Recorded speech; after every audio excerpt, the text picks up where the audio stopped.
Amy, the tragic real-life story of Amy Winehouse. With her distinctive blend of vintage jazz, R&B, and soul, Amy Winehouse burst onto the musical landscape in the mid-2000s as a refreshing new talent possessing wisdom beyond her years. Her lyrics overflowed with heartache, humor, and hard-won honesty, reflecting a spirited young woman who had already lived a roller-coaster life in her short time. The smoky-voiced singer seemed destined for incredible things. Sadly, Winehouse's meteoric rise was matched by her devastating struggles with addiction and mental health issues, culminating with her tragic death from alcohol poisoning at just 27 years old. The intimate 2015 documentary Amy, crafted meticulously by director Asif Kapadia, serves as a poignant tribute to Winehouse's artistry and humanity, utilizing unseen archival footage, personal testimonies, and the star's own music to form a multifaceted portrait of this beloved and complex figure. Even in her early teens, Winehouse's originality and vocal flair shine through. Grainy home videos show a 14-year-old Winehouse utterly commanding the spotlight with her soulful renditions of classics, early evidence of the charismatic stage presence that would later enthrall audiences globally.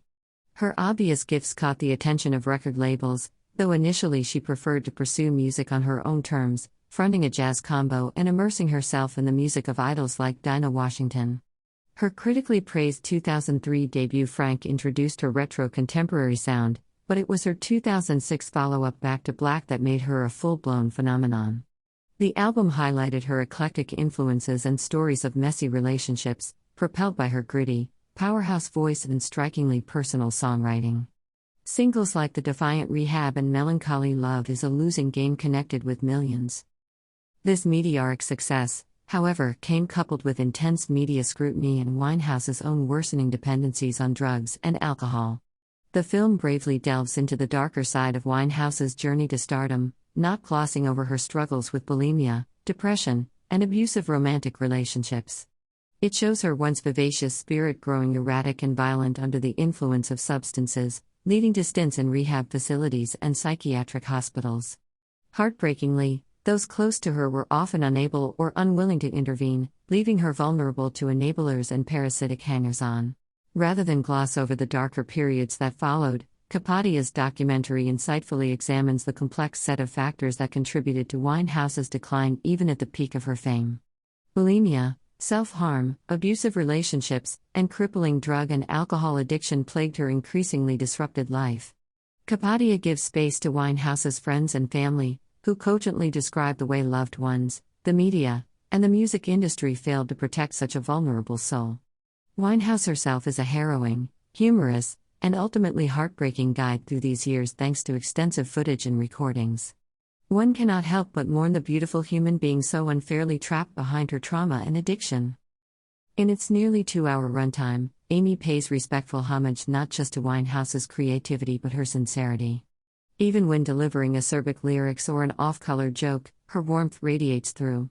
The more universal parts of ourselves reflected in these intimate moments are what gave her music such resonance. Juxtaposed with footage of out-of-control concerts and media hounding in her final haggard days, the film burns with bittersweet poignancy. It celebrates Amy Winehouse's seminal musical legacy while underlining the needless tragedy that such a superb artist met such a premature end, robbing the world of someone who still had so much to give. Amy both celebrates Winehouse's musical gifts and mourns her unfulfilled potential. Riveting live performances remind viewers of what a thrilling, authentic presence Winehouse had on stage when she was at her best. The film also includes unreleased material, such as a bittersweet duet with Tony Bennett, that hints at the creativity she still had left to offer. These musical high points make it all the more tragic when the film returns to images of Winehouse stumbling drunk past leering paparazzi, hollow-eyed and frail in her final days. Her death from alcohol poisoning in 2011 at 27, the infamous 27 club age that claimed icons like Jimi Hendrix, Janis Joplin, and Jim Morrison before her, felt like the tragic, predictable culmination of her downward spiral. Raw yet poetic, Amy pays tribute to an incomparable talent while mourning a life cut short by the toxic forces that surrounded and exploited her. As heartbreaking as it is to witness such promise destroyed, the film helps cement her musical legacy for generations to come.